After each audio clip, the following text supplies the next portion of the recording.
Now, I want to get busy on the first couple of subjects for today. Everybody that's okay, say I'm okay. Here's the first subject that I've found so interesting. I want to share it with you. Then I want to talk about personal development, the subject that I started listening to age 25 that revolutionized my whole life, from my mentor, Mr. Earl Schoaf. Here's an interesting subject. Just jot it down now. It's called Enlightened Self-Interest. Enlightened self-interest. It's a fascinating study to study the idea of self-interest. But just make this note, all of us, have self-interest. The key is for it to be enlightened so that everybody wins and no one loses. Our first interest is to survive. What does it take to survive? Our second interest is to succeed. What does it take to succeed? What does it take for me personally to survive and to succeed? Can I legitimately be interested enough in the things that help me both succeed and survive? And here's what I discovered. The answer is yes. It's possible to exercise self-interest, but to do it in such a way that no one loses, everyone benefits. Key phrase: life was not designed to give us what we need. Life was designed to give us what we deserve. We do not reap a harvest in the fall because we need it. We reap a harvest in the fall because we deserve it. Not necessarily from a moral standpoint. Of course, there are some moral laws as well, spiritual and moral laws. But just the basic laws that simply say if you wish to reap, you must plant. So jot this down. Reaping is reserved for the planters. And the reason they reap is because they deserve it. They're the planters. They deserve to reap. Interesting Bible phrase that says, if you keep knocking, you'll find open doors. Good phrase to jot down. If you keep knocking, you'll find open doors. Doors of opportunity. Doors of a chance to meet someone. Doors open for association. Doors open to find someone special. Doors open to find a unique business colleague. If you keep knocking, the phrase says, doors of opportunity are open to those who continually knock. So we don't find open doors of opportunity because we need them. We find them because we deserve them. Only those who knock deserve to find an open door. But the promise is, if you continually knock, you'll find doors of opportunity. It says, if you search, you will find. So make the note, it's good. Finding is reserved for the searchers because they deserve it. Now, at first they may have needed it, but they now know that just needing it is not sufficient. But if they need it, now they must qualify for it. The reason why you're going to be blessed with good ideas this weekend is because you've come searching. You've gotten on an airplane to come searching. Got in your automobile to come searching. You got here searching. Now you're ready to receive. And for those who search, they will find answers. They will find plans, imagination to stir yourself into action for future benefit. So if you search, to find a good idea, you must go looking, go searching. You've got to go to church. You've got to go to class. You've got to go to the seminar. You've got to go to the library. You've got to go to the books if you wish to find. Rarely does a good idea interrupt you. Rarely. But if you will search, you will find. So we get not what we need, but we get what we deserve. It says if you ask, someone has an answer. If you keep asking, the answers belong to you, because by virtue of asking, you have qualified. So we don't get what we need, we get what we deserve. The mother on welfare should be taught. in some small manner, that hopefully she can begin deserving the welfare check. Not getting it because she needs it, but now starting to get it because she deserves it. If the welfare worker says to Mary, Mary, I brought a bucket of paint and a paintbrush, and the next time I come, if the door is painted and the fence here in front is painted, I give you the check for $450. Not that painting the door and painting the fence is worth $450. It's not worth that much, but it is the beginning of the process. So make that note. I want to begin the process of deserving. What would that be? What process should I begin engaging in to deserve good health, to deserve a good relationship, to deserve prosperity, to deserve an enterprise, to deserve the opportunity to build a city? What must I do to begin the process of deserving? So now the welfare worker comes back and the door is painted and the fence is painted, and now Mary gets the $450 to help take care of her children, not because she needs it, but because she's beginning to deserve it. Then the welfare worker thinks of some other project. She said, Mary, if these weeds are gone and this little garden is cultivated, when I come back, now that the door is painted and the fence is painted, if the weeds are gone and this little garden is cultivated, you get the $450. And step by step, a new life is emerging, learning the process of deserving it, not just needing. We teach our children at home, right? Child says, I need $10. So that language doesn't work here. There's plenty of money here, and the vaults are full. But to say I need $10 is not how you open the vault. So the child says what? Wow, how can I get that $10 that I need? So here's what they learn to say.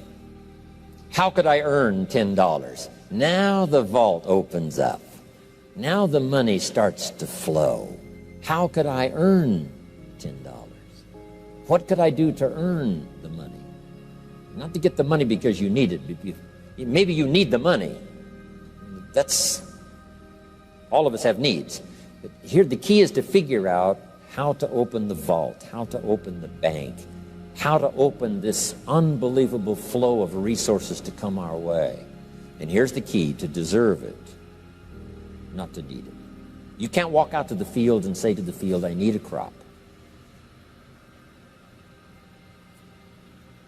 Here's what the field says. Here's what the ground says. Who is this clown that brings me his need but brings me no seed? So jot that down. Take your seed to the marketplace, not your need. Don't disclose your need to the marketplace, only your willingness. We'll talk about that a little later today. Because the marketplace is not interested in your need, but they are interested in your seed. They're interested in your willingness to work. They're interested in your disciplines. They're interested in your eagerness. They're interested in your vitality and your work ethic. That's what the marketplace is interested in. Not your need, but your seed. Okay. We get what we deserve. Old Testament God says, if you'll move toward me, I'll move toward you. See, that's how you get those occasions to meet God. You must make the move. God could say, you don't move, I don't move. You say, well, that's arbitrary. Well, when you're God, you can make it that way.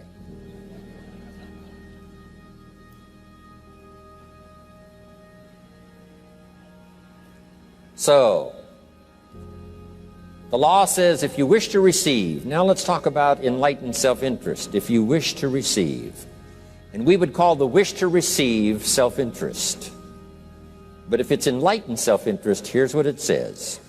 I understand that in order to receive, I must give. Receiving is reserved for those who give. Receiving is not reserved for those who need it. It's reserved for those who deserve it. We deserve the receiving by giving. In fact, there's an extraordinary phrase in this little context, and here's what it says. It's better to give than it is to receive. Now, the uneducated person would find that difficult to ponder.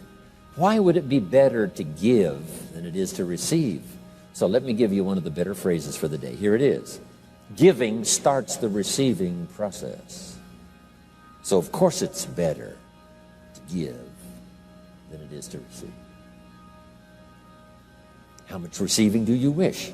You must start the giving process. For me to receive my additional fortunes for the future, not necessarily for the money, because I don't need the money. I take the money, but I don't need the money. But here's what I do need: for someone to say a year from now, 5 years from now, Mr. Rohn, that seminar helped to change my life. And for whatever reason, I was brought here to this place for this time. And later someone says that. See, to receive that kind of thanks, it's unbelievable. Here's what you cannot buy: that kind of thanks. You can't buy it with money. You have to earn it.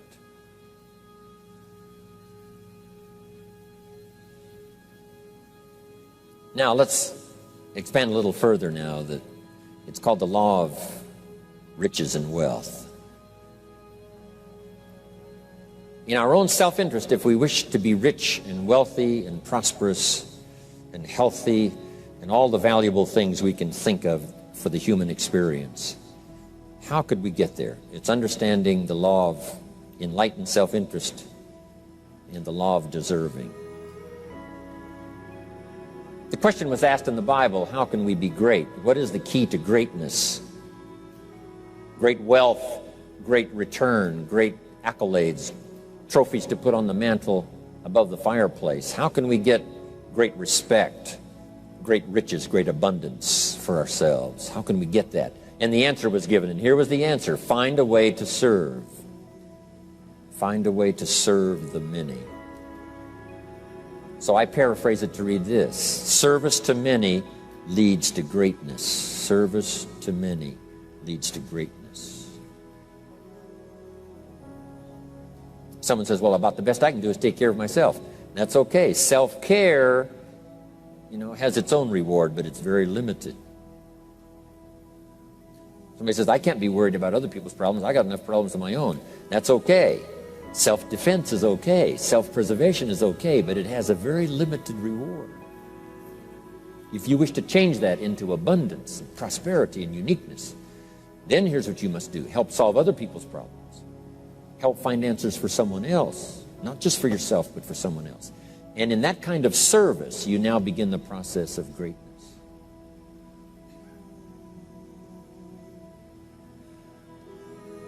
Someone asked the question, how can I be ruler over many? How could I manage a lot of people? How could I be the leader of a vast movement or enterprise? Here was the answer. Nothing wrong with that wish. We call that self-interest of the highest kind. Wishing to be the manager, the ruler, wishing to be presiding over many people. Here was the answer: be faithful when the amounts are small. Be faithful when there's just a few. Be disciplined when there's only a few. That starts to entitle you to someday be ruler over many. You say, well, if I had a big organization, I'd really run it with a strong hand and I'd be a fabulous leader. But I've only got a few and I don't know where they are. See, that's not going to work. If you wish to preside over riches, you must start when the amounts are small. Someone says, oh, if I had a fortune, I'd really take good care of it, but I've only got a paycheck, I don't know where it goes. See, not knowing where it goes disqualifies you now for presiding over the fortune. We've all heard that, right? I don't know where it all goes. Did you ever hear that expression? Oh, we'd love to have you run the company. You don't know where it all goes. Somebody says, it just gets away from me. Oh, we'd love to have you run the world, right? It just gets away from you. Somebody says, it's only pennies and it's only a few. Here's where you begin to qualify for abundance and riches and greatness and respect, is to be disciplined when the amounts are small. Someone finds it unique, right, that this many people would come and hear what I've got to say for a whole weekend, but this is not where I started. I started with just a few, but I was so on fire with the few, trying to translate for them in my awkward ways back then what had happened to me. My life got changed, my income got changed, my health got changed, everything got changed for the better. And now I've lived the most extraordinary life. But it started with my passion for just a few, to translate for just the few. Someone says, well, there's just a few here. You know, does this meeting matter when there's only a few? And the answer is yes. Jot this down. You never know who's in the audience, whether it's a few or 1,000 or whatever. But you got to be faithful when there's just a few. Tell your story when there's just a few. Be just as passionate about ideas that can change someone's life when there's just a few. Now you begin. You're not fully qualified, but you begin the qualification to someday speak to many. Someday preside over a vast crowd. Someday be the manager or the leader of millions. It starts in those early days. To deserve it,